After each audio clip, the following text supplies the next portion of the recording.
Hello good morning students. ਅੱਜ ਆਪਾਂ ਗੱਲ ਕਰਾਂਗੇ ਟੈਂਸਿਸ, ਉਹਨਾਂ ਨੂੰ ਯੂਜ਼ ਕਿਵੇਂ ਕਰਨਾ ਹੈ ਵਾਕਾਂ ਦੇ ਵਿੱਚ। ਸੈਂਟੈਂਸਿਸ, ਡਿਫਰੈਂਟ ਟਾਈਪਸ ਆਫ ਸੈਂਟੈਂਸਿਸ ਅਸੀਂ ਪਿਛਲੇ ਲੈਕਚਰ 'ਚ ਕੀਤਾ ਸੀ, ਤੇ ਅੱਜ ਆਪਾਂ ਦੇਖਾਂਗੇ ਟੈਂਸਿਸ, ਕੱਲੇ ਟੈਂਸ, ਉਹਦੇ ਰੂਲਸ, ਉਹਨਾਂ ਦਾ ਯੂਜ਼ਸ ਥਰੂ ਸੈਂਟੈਂਸਿਸ। ਆਓ ਸ਼ੁਰੂ ਕਰਦੇ ਹਾਂ present simple, present indefinite tense ਤੋਂ।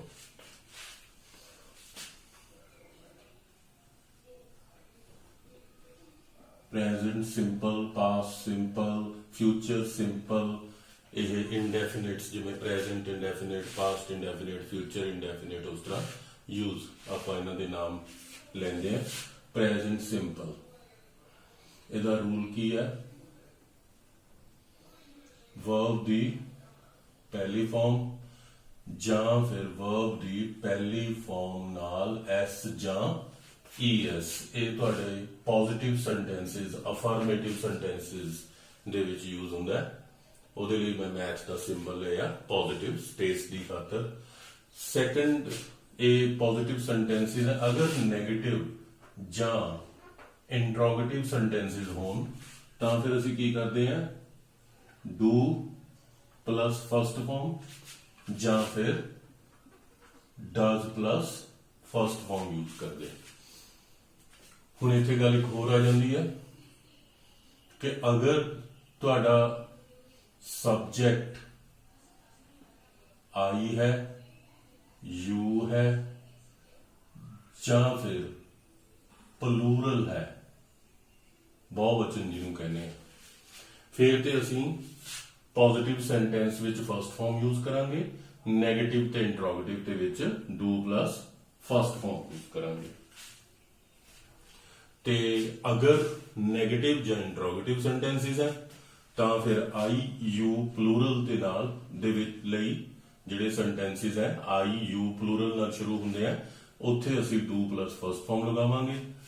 ਤੇ ਜਿਹੜੇ ਵਿੱਚ ਸਬਜੈਕਟ ਸਿੰਗੂਲਰ ਹੈ, ਮੈਂ ਇੱਥੇ ਇੱਕ ਲਿਖ ਲਿਆ, ਸਿੰਗੂਲਰ ਹੈ, ਉਹਨਾਂ ਦੇ ਵਿੱਚ ਅਗਰ ਪੋਜ਼ਿਟਿਵ ਸੈਂਟੈਂਸ ਹੈ ਵਰਬ ਦੀ ਪਹਿਲੀ ਫਾਰਮ ਨਾਲ ਐਸ ਜਾਂ ਈਐਸ, ਅਗਰ ਨੈਗੇਟਿਵ ਸੈਂਟੈਂਸ ਹੈ ਜਾਂ ਇੰਟਰੋਗੇਟਿਵ ਹੈ ਤਾਂ ਫਿਰ ਅਗਰ ਸਬਜੈਕਟ ਤੁਹਾਡਾ ਫਸਟ ਸਿੰਗੂਲਰ ਹੈ ਤਾਂ ਡਜ਼ ਦੇ ਨਾਲ ਫਸਟ ਫਾਰਮ। ਮੈਂ ਰਿਪੀਟ ਕਰ ਦਿੰਦਾ, ਸੈਂਟੈਂਸਿਸ ਦੇ ਮੁਤਾਬਕ ਰੂਲ ਯੂਜ਼ ਹੋਏਗਾ ਇਸ ਦੇ ਵਿੱਚ। ਅਗਰ ਪੋਜ਼ਿਟਿਵ ਸੈਂਟੈਂਸ ਹੈ ਤਾਂ ਆ ਰੂਲ ਯੂਜ਼ ਹੋਣਗੇ, ਵਰਬ ਦੀ ਫਸਟ ਫਾਰਮ ਜਾਂ ਵਰਬ ਦੀ ਫਸਟ ਫਾਰਮ ਦੇ ਨਾਲ ਐਸ ਜਾਂ ਈਐਸ। ਹੁਣ ਫਸਟ ਫਾਰਮ ਕਦੋਂ ਲੱਗੇਗਾ, ਐਸ ਜਾਂ ਈਐਸ ਕਦੋਂ ਲੱਗੇਗੀ? ਅਗਰ ਸਬਜੈਕਟ ਆਈ ਯੂ ਜਾਂ ਪਲੂਰਲ ਹੈ, ਯਾਨੀ ਵੀ, ਦੇ, ਯੂ ਸਾਰੇ ਹੈਗੇ ਆਈ ਹੈ ਤਾਂ ਫਸਟ ਫਾਰਮ ਲੱਗੇਗੀ। ਅਗਰ ਸਿੰਗੂਲਰ ਹੀ, ਸ਼ੀ, ਇਟ, ਕੋਈ ਵੀ ਨਾਮ ਹੈ ਕਿਸੇ ਦਾ ਤਾਂ ਉੱਥੇ ਫਸਟ ਫਾਰਮ ਨਾਲ ਐਸ ਜਾਂ ਈਐਸ ਲੱਗੇਗੀ। ਅਗਰ ਸੈਂਟੈਂਸ ਨੈਗੇਟਿਵ ਜਾਂ ਇੰਟਰੋਗੇਟਿਵ ਹੈ ਤਾਂ ਫਿਰ ਅਗਰ ਸਬਜੈਕਟ ਆਈ ਯੂ ਪਲੂਰਲ ਹੈ, ਇਹ ਦੇਖ ਕੇ ਫਿਰ ਅਸੀਂ do plus first form use ਕਰਾਂਗੇ। ਅਗਰ ਸਬਜੈਕਟ ਸਿੰਗੂਲਰ ਹੈ ਯਾਨੀ ਇੱਕ ਹੈ, ਇੱਕ ਵਚਨ ਹੈ, ਤਾਂ ਫਿਰ ਅਸੀਂ ਡਜ਼ ਦੇ ਨਾਲ ਫਸਟ ਫਾਰਮ ਯੂਜ਼ ਕਰਾਂਗੇ। ਇਸ ਨੂੰ ਆਪਾਂ ਸੈਂਟੈਂਸਿਸ ਦੇ ਰਾਹੀਂ ਸਮਝਣ ਦੀ ਕੋਸ਼ਿਸ਼ ਕਰਦੇ ਹਾਂ। For example, I go to school regularly, ਮੈਂ ਲਗਾਤਾਰ ਸਕੂਲ ਜਾਂਦਾ ਹਾਂ। ਤਾਂ ਹੁਣ ਇਹਦੇ ਵਿੱਚ ਅਸੀਂ ਦੇਖਿਆ ਕਿ ਹਾਂ ਵਾਚਕ ਹੈ ਤਾਂ ਸਿਰਫ ਵਰਬ ਦੀ ਫਸਟ ਫਾਰਮ ਲੱਗ ਗਈ। ਆਈ ਯੂ ਜਾਂ ਪਲੂਰਲ ਹੈ ਤਾਂ ਸਿਰਫ ਫਸਟ ਫਾਰਮ ਲੱਗ ਗਈ। ਓਕੇ, ਤੇ ਅਗਰ ਅਸੀਂ ਇਹ ਹੈ ਤੁਹਾਡਾ ਪੋਜ਼ਿਟਿਵ ਸੈਂਟੈਂਸ, ਅਗਰ ਸੈਂਟੈਂਸ ਨੈਗੇਟਿਵ ਹੈ ਤਾਂ ਹੁਣ ਕੀ ਹੋਏਗਾ? ਤਾਂ ਡੂ ਪਲਸ ਫਸਟ ਫਾਰਮ ਹੋਏਗੀ, ਤਾਂ ਕੀ ਹੋ ਜਾਏਗਾ? I do not go to school regularly. ਅਗਰ ਤੁਹਾਡਾ ਸੈਂਟੈਂਸ ਇੰਟਰੋਗੇਟਿਵ ਹੋਏਗਾ, ਕਿਉਂਕਿ ਅਸੀਂ ਇਹ ਹਾਂ ਵਾਚਕ ਦੀ ਗੱਲ ਕਰ ਰਹੇ ਹਾਂ ਤਾਂ ਇਸ ਲਈ ਇਧਰਲੇ ਰੂਲ ਲੱਗਣਗੇ, ਵਰਬ ਦੀ ਫਸਟ ਫਾਰਮ ਪੋਜ਼ਿਟਿਵ ਲਈ, ਨੈਗੇਟਿਵ ਤੇ ਇੰਟਰੋਗੇਟਿਵ ਦੇ ਲਈ ਡੂ ਪਲਸ ਫਸਟ ਫਾਰਮ। ਤਾਂ ਹੁਣ ਅਸੀਂ ਅਗਰ ਇੰਟਰੋਗੇਟਿਵ ਬਣਾਉਣਾ, ਅਸੀਂ ਪਿਛਲੇ ਲੈਸਨ 'ਚ ਗੱਲ ਕੀਤੀ ਸੀ ਲੈਕਚਰ 'ਚ ਕਿ ਇੰਟਰੋਗੇਟਿਵ ਸੈਂਟੈਂਸ ਬਣਾਉਣ ਲਈ ਹੈਲਪਿੰਗ ਵਰਬ ਅੱਗੇ ਲਗਾਉਣਾ ਪੈਂਦਾ। ਸੋ ਇਹ ਜਿਹੜਾ ਡੂ ਹੈ ਇਹ ਅੱਗੇ ਆਏਗਾ डू नेचुरली फिर आई पीछे चला जाएगा, do I go to school regularly, पीछे साइन ऑफ इंटेरोगेशन। सो ये अगर तुहाडे sentence they which subject they शुरू दे विच मतलब शुरू दे सेंटेंस दे शुरू दे विच सब्जेक्ट आई है, यू है जां प्लूरल है, फिर इस तरीके नाल फर्स्ट फॉर्म लगदी है जां डू दे नाल पहली फॉर्म लगदी है नेगेटिव ते इंट्रोगेटिव दे लई। आओ आपां हुण सिंगुलर सब्जेक्ट लैने आ। मान लो आपां शी दी गल कर रहे हैं, she plays badminton very well, बहुत अच्छा वो बैडमिंटन खेलती है। तो हुण इहदे विच की है तुसीं नोट करिया होना, वर्ब दी फर्स्ट फॉर्म दे नाल एस लग रही है। क्यों लग रही है? क्योंकि सब्जेक्ट सिंगुलर है। रूल दस्सिया है, अगर सब्जेक्ट सिंगुलर है, पॉजिटिव सेंटेंस है, सिंगुलर है, तो वर्ब की पहली फॉर्म नाल एस जां ईएस लगेगा। सो ये सिंगुलर सब्जेक्ट सी, तां फिर इहदे नाल वर्ब की पहली फॉर्म दे नाल एस लग गया। सो अगे ऑब्जेक्ट है, she plays what badminton, how very well. ਜਦੋਂ ਅਸੀਂ ਨੈਗੇਟਿਵ ਤੇ ਇੰਟਰੋਗੇਟਿਵ ਬਣਾਵਾਂਗੇ ਤਾਂ ਫਿਰ ਇਹ ਰੂਲਸ ਲੱਗਣਗੇ, ਕਿਉਂਕਿ ਸਬਜੈਕਟ ਸਿੰਗੂਲਰ ਹੈ, ਸਿੰਗੂਲਰ ਫਰਸਟ ਪਰਸਨ, ਤਾਂ ਡਸ ਤਾਂ ਕੀ ਹੋ ਜਾਏਗਾ, she does not play badminton very well। ਐਸੀ ਤਰ੍ਹਾਂ ਜਦੋਂ ਇੰਟਰੋਗੇਟਿਵ ਬਣਾਵਾਂਗੇ obviously does ਅੱਗੇ ਆ ਜਾਏਗਾ, does she play badminton very well. तो इस तरह इंट्रोगेटिव सेंटेंसेस बन जाएंगे। क्योंकि असीं ये 7वीं 8वीं तो तुहानूं करांदे आ रहे हैं बच्चों नूं, तां इसलिए मैं बहुत डिटेल च नहीं गल करांगा। तां बाकी असीं इस नूं क्लासरूम च होर एक्सटेंड भी कर सकते हैं। तुसीं घरे इस तरह के होर सेंटेंसेस, इत्थे मैं शी लिया, तुसीं ही ले सकते हो, तुसीं मोहन लिख सकते हो, सोहन लिख सकते हो, सीता लिख सकते हो, गीता लिख सकते हो। सेंटेंसेस सब्जेक्ट चेंज करो, सेंटेंसेस चेंज करके इन्हां रूल्स नूं अप्लाई करके देखो, प्रैक्टिस करो, बहुत वधिया तरीके नाल तुसीं इह सीख जाओगे स्ट्रक्चर। सो ये प्रेजेंट इंडेफिनिट टेंस बारे सी। हुण आपां गल करदे हां पास्ट सिंपल दी गल। पास्ट सिंपल दा पहलां आपां रूल दी गल करांगे। पास्ट सिंपल की रूल है जी उहदे विच, वर्ब दी सैकेंड फॉर्म, इको एक टेंस है जा इंग्लिश दे विच जिहदे विच वर्ब दी सैकेंड फॉर्म लगदी है।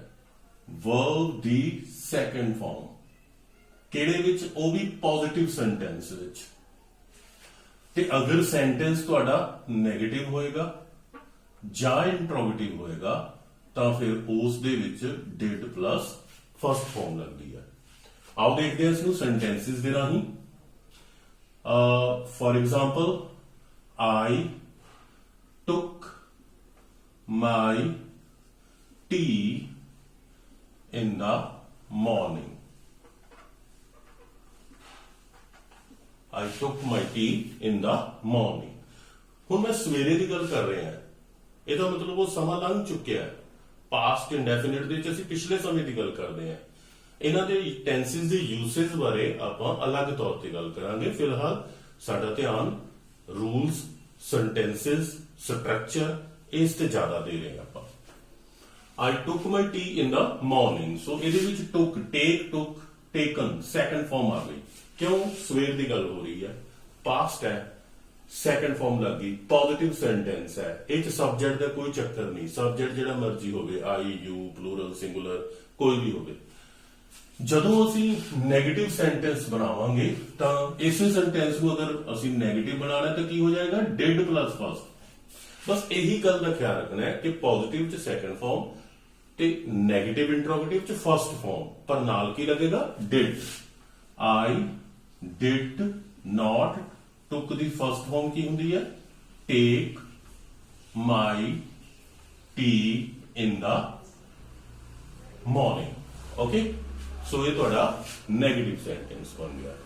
अगर तुसी इंट्रोगेटिव सेंटेंस बनाओगे तो की हो जाएगा, डिड ने अगे आ जाना है, डिड आई टेक माई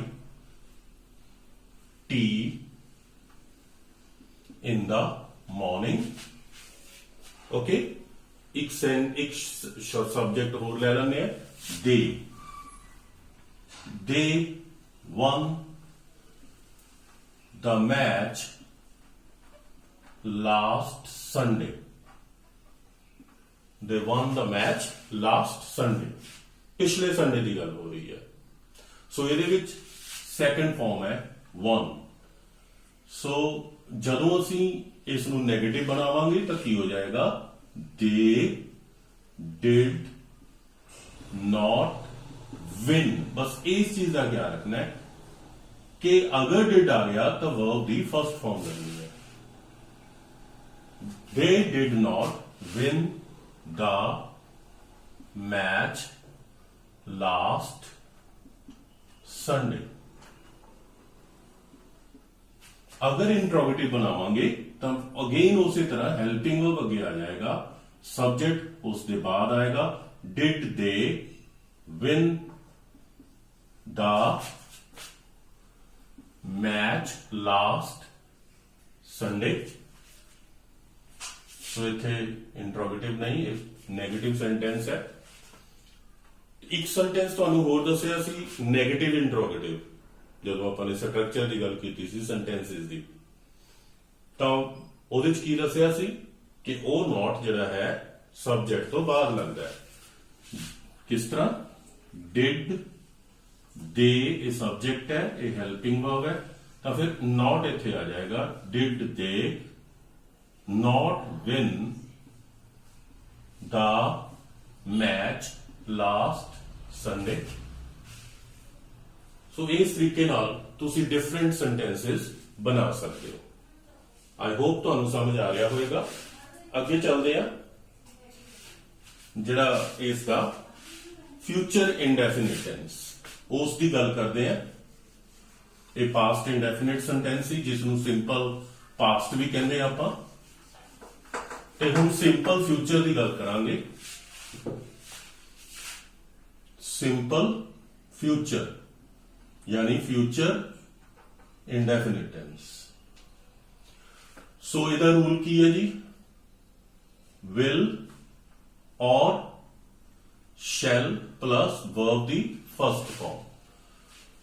सो ये भी दस दिए शैल किथे लगता है, अगर आई है सब्जेक्ट या वी है तो असी मोस्टली ज्यादातर शैल लगाते हैं। बाकियां नाल नॉर्मल कंडीशंस दे विच ਆਪਾਂ ਬਾਕੀ यानी अदर्स नाल विल लगाते हैं। वो अलग सिचुएशन किथे हैं जिथे असी विल की थां ते शैल की थां ते विल, वो जो मॉडल्स की गल करांगे आपां उस वेले डिटेल च करांगे। सो सेंटेंसेस दे राही देखते हैं। I shall take my lunch at 2 PM। Okay, ये भविख विच होने वाली किसी गल की संभावना की गल हो रही है। आई आ गया सब्जेक्ट, तो इसलिए शैल आ गया, नॉर्मल संभावना की गल हो रही है। टेक फर्स्ट फॉर्म आ गया। टेक वट तुहानू दस्सिया सी स्टार क्वेश्चन, माई लंच ये ऑब्जेक्ट हो गया। हू शैल टेक, इत्थे अगर स्टार क्वेश्चन असी हेल्पिंग वर्ब तो पहला पूछ रहे हैं, तुहानू दस्सिया सी तो वो सब्जेक्ट बन जाता है। पिछले लैसन च आपां ने गल कीती सी। So subject auxiliary, modal auxiliary है, हेल्पिंग वर्ब भी कह सकते हैं। I shall take my lunch, कदों, एट 2 PM। जो नेगेटिव बनाओगे तो की हो जाएगा, I shall not take my lunch at 2 PM। So simple की है, हमेशा ही असं एको चीज देख रहे हैं, नेगेटिव किवें बन रहा है, हेल्पिंग वर्ब तो बाद नॉट ऐड हो रहा है तो नेगेटिव बन रहा है। इंट्रोगेटिव किवें बना रहे हैं आप, ऑक्सिलरी वर्ब या हेल्पिंग वर्ब नू अगे लिया के, नैचुरली फिर सब्जेक्ट पीछे आ जाएगा। Shall I take my lunch at 2 PM, तो एक ही बन गया तुहाडा इंट्रोगेटिव सेंटेंस बन गया। इसनू भी नेगेटिव इंट्रोगेटिव बना सकते हैं, वेरी इजी। सब्जेक्ट तो बाद नॉट लगा के, shall I not take my lunch at 2 PM। ਇੱਕ ਅਸੀਂ ਦੂਸਰਾ ਯੂ ਬਾਰੇ ਨਾਲ ਬਣਾ ਕੇ ਦੇਖਦੇ ਹਾਂ। You will help your mother in the kitchen। ਮੰਨ ਲਓ ਕਿਸੇ ਦੀ ਡਿਊਟੀ ਲਗਾਈ ਜਾ ਰਹੀ ਹੈ ਤਾਂ ਉਸ ਨੂੰ ਕਿਹਾ ਜਾ ਰਿਹਾ, ਉਮੀਦ ਕੀਤੀ ਜਾ ਰਹੀ ਹੈ, ਸੰਭਾਵਨਾ ਦੀ ਗੱਲ ਹੈ, ਤਾਂ ਉਸ ਸਿਚੁਏਸ਼ਨ 'ਚ ਕਿਹਾ ਜਾ ਰਿਹਾ। ਨੈਗੇਟਿਵ ਕਿਵੇਂ ਹੋ ਜਾਏਗਾ? you will not। Okay, helping verb ਤੋਂ ਬਾਅਦ not ਐਡ ਹੋ ਜਾਏਗਾ। ਇਹ ਮੈਂ ਸਪੇਸ ਬਚਾਉਣ ਦੇ ਲਈ, ਟਾਈਮ ਬਚਾਉਣ ਦੇ ਲਈ ਇੱਥੇ ਕਰ ਰਿਹਾ। ਤੁਸੀਂ ਪੂਰੇ ਸੈਂਟੈਂਸਸ ਬਣਾ ਕੇ ਦੇਖਣੇ ਆ ਬਾਅਦ ਵਿੱਚੋਂ। ਜਦੋਂ ਇੰਟਰੋਗੇਟਿਵ ਬਣਾਓਗੇ ਤਾਂ will ਅੱਗੇ ਆ ਜਾਏਗਾ। will you help your mother in the kitchen? Interrogative sentence ਬਣ ਗਿਆ। ਜਦੋਂ ਇਸ ਦਾ ਨੈਗੇਟਿਵ ਇੰਟਰੋਗੇਟਿਵ ਬਣਾਓਗੇ ਤਾਂ you ਤੋਂ ਬਾਅਦ not ਐਡ ਹੋ ਜਾਏਗਾ, ਸਬਜੈਕਟ ਤੋਂ ਬਾਅਦ। So helping verb, subject, verb as it is. So will you not help your mother in the kitchen? So मैं थोड़ा थोड़ा ਕੰਮ ਤੁਹਾਨੂੰ ਦੇ ਰਿਹਾ। ਅੱਜ 3 ਟੈਂਸਸ ਦੀ ਗੱਲ ਕੀਤੀ ਹੈ, ਕੱਲ ਅਸੀਂ ਸੈਂਟੈਂਸਸ ਦੀ ਗੱਲ ਕੀਤੀ ਸੀ, ਸਟਰਕਚਰ ਬਣਤਰ ਦੀ ਗੱਲ ਕੀਤੀ ਸੀ, ਵਾਕ ਕਿਵੇਂ ਬਣਦੇ ਆ ਕਿ ਹਾਂ ਵਾਚਕ ਵਿੱਚ ਪਹਿਲਾਂ ਸਬਜੈਕਟ ਲੱਗਦਾ ਹੈ, ਫਿਰ ਹੈਲਪਿੰਗ ਵਰਬ ਜਾਂ ਵਰਬ ਲੱਗਦਾ ਹੈ, ਫਿਰ ਆਬਜੈਕਟ ਦੀ ਲੋੜ ਹੈ ਤਾਂ ਉਹ ਲੱਗਦਾ ਹੈ, ਫਿਰ ਐਡਵਰਬੀਅਲ ਅਗਰ ਲੋੜ ਹੈ ਤਾਂ ਉਹ ਲੱਗਦੇ ਆ। ਉਸ ਤੋਂ ਬਾਅਦ ਅਸੀਂ ਕੱਲ ਜੋ ਸੈਂਟੈਂਸਸ ਦੀ ਸਟਰਕਚਰ ਦੀ ਗੱਲ ਕੀਤੀ ਸੀ, ਮੈਨੂੰ ਉਮੀਦ ਹੈ ਤੁਹਾਨੂੰ ਸਮਝ ਆ ਗਿਆ ਹੋਵੇਗਾ।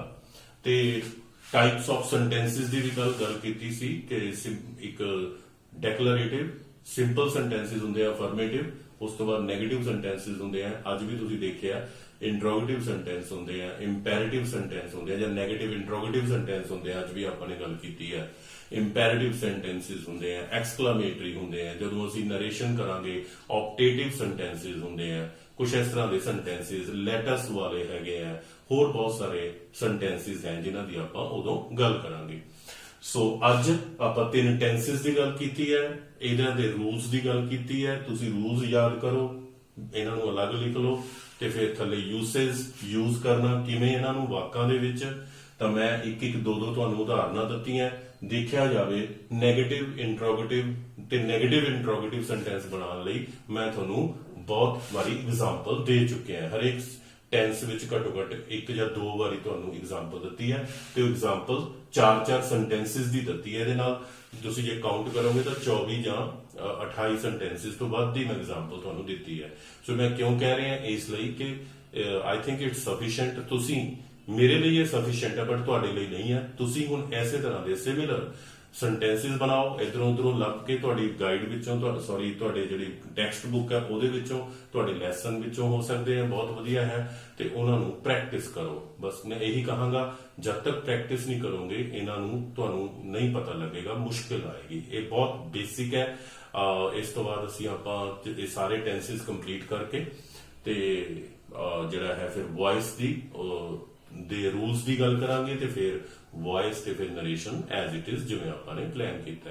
So I hope you will understand all these things. You will follow my advice and take care of your health and stay home, stay safe, be healthy. Bye.